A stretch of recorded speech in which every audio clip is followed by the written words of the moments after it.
ऐसी ही और नई नई कहानियां देखने के लिए हमारे चैनल को लाइक शेयर एंड सब्सक्राइब करें। अमन और अवनी मूवी देखकर लौट ही रहे होते हैं, तभी उनकी माँ रूपा बाहर हॉल में ही बैठी उनका इंतजार कर रही होती है।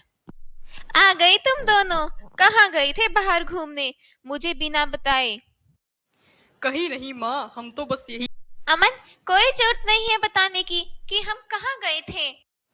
क्या बोल रही हो तुम माँ के सामने? तुम्हें अपनी लंका लगवानी है क्या? अच्छा बहू, ज्यादा खुल गई है आज अपने पति के साथ बाहर जाकर। चुपचाप बता, कहाँ गई थी मेरे बेटे को लेकर? तेरे को एक बार बोला ना कि मैं नहीं बताएगी तो नहीं बताएगी। अवनी नाम है मेरा, अवनी। मैं अपनी मर्जी से बोलेगी, तेरे बुलवाने से नहीं बोलेगी मैं। इतना बोलकर अवनी अपने कमरे में चली जाती है। क्या हो रहा है आखिर ये? और ये बहू की अचानक से भाषा कैसे बदल गई है? जो कल तक मेरे सामने जुबान नहीं खोलती थी, आज कैसे अकड़ कर मेरे से बोलकर गई है? वो माँ, हम बहुत दूर गए थे ना मंदिर, इसलिए अवनी थक गई होगी। सुबह तक अपने आप ठीक हो जाएगी। इतना बोलकर अमन भी वहां से चला जाता है। इसकी थकान तो मैं उतारूंगी कल। अगली सुबह रूपा उठकर अपनी चाय का इंतजार कर रही होती है, लेकिन बहुत देर इंतजार करने के बाद भी जब उसकी चाय नहीं आती तो वो आवाज लगाती है, अवनी बहू, अवनी बहू, अरे कहाँ मर गए सुबह सुबह? मेरी चाय कौन देगा? अवनी बहू। बहुत आवाज लगाने के बाद भी अवनी के ना आने पर रूपा जाकर उसके कमरे में देखती है कि अवनी बड़े मजे से सो रही है, जिस पर रूपा गुस्से में बोलती है, अवनी बहू, उठो, ये तुम्हारे बाप का घर नहीं है जहां तुम 12-12 बजे तक सो रही हो। मुझे और सोना है सासू माँ, सोने दो ना। मैंने तुझे कहा ना उठ, तो उठ। अपनी सास की तेज आवाज सुनकर अवनी गुस्से में उठकर चिल्लाकर बोलती है, मुझे नींद आ रही है तो मैं सोएगी, आपके कहने से मैं उठेगी नहीं साला।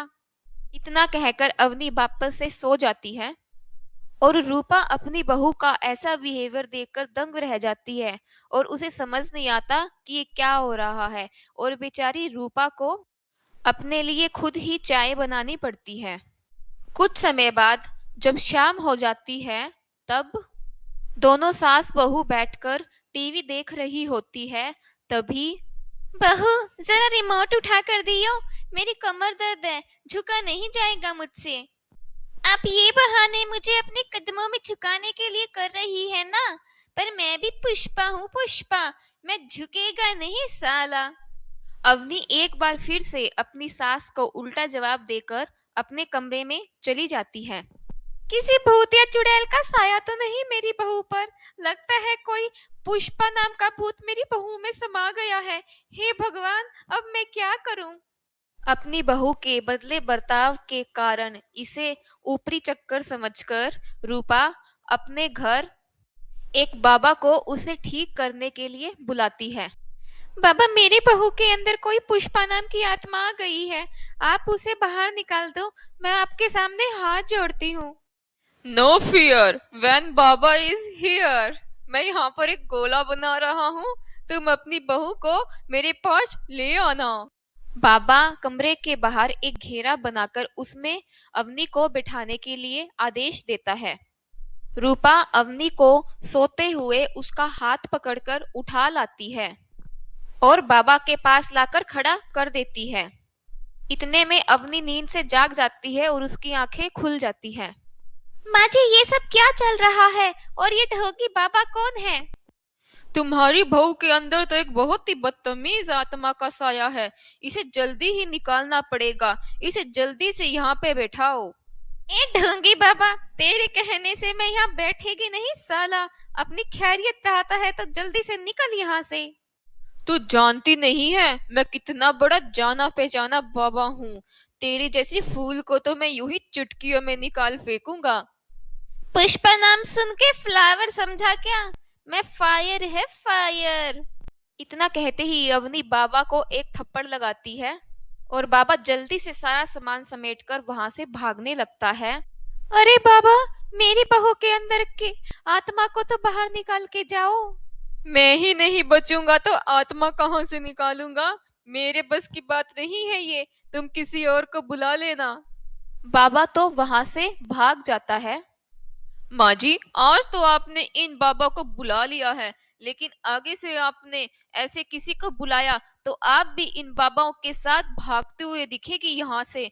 पुष्पा है मैं, पुष्पा, किसी भी कीमत पे झुकेगी नहीं साला। बहू, मैं आगे से कुछ नहीं कहूंगी तुझे, मुझे माफ कर दे, मुझे जाने दे।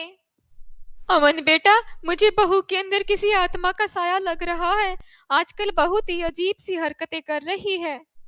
अजीब हरकतें मतलब? सर के बल नाच रही थी क्या? उठ जाएगी, बैठने के कहो तो कहती है मैं बैठेगी नहीं साला। बर्तन धोने को कहो तो कहती है मैं घिसेगी नहीं साला। पोछा लगाने को कहो तो कहेगी मैं झुकेगी नहीं साला।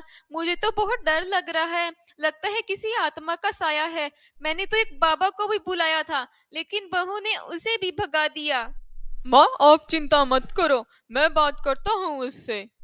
ये अवनी पुष्पा मूवी देखकर पागल हो गई है। अगर माँ को पता चला ये पुष्पा मूवी के साइड इफेक्ट है तो हम दोनों को घर से बाहर निकाल देगी और कहेगी मैं तुम्हें घर में लूंगी ही नहीं साला। अमन अपने कमरे की तरफ जाता है, तब उसे गाना गाने की आवाज आती है और कमरे में जाकर देखता है कि अवनी गाना गाते हुए नाच रही है।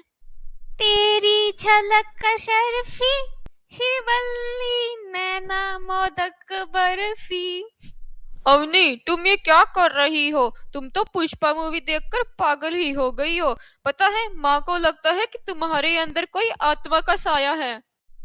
अरे ये तो अच्छी बात है ना, इसी बहाने से सासू माँ मुझसे डर तो रही है, वरना तो मेरे ऊपर चिल्लाती रहती थी। तुम पागल हो गई हो क्या? माना कि तुम पे चिल्ला देती थी वो, लेकिन दिल की बुरी नहीं है, तुम्हारे लिए बहुत चिंता करती है, अभी भी तुम्हारे लिए बहुत परेशान है। उन्हें लगता है कि तुम्हारे ऊपर कोई बुरी आत्मा का साया है, इतना भी परेशान मत करो उनको।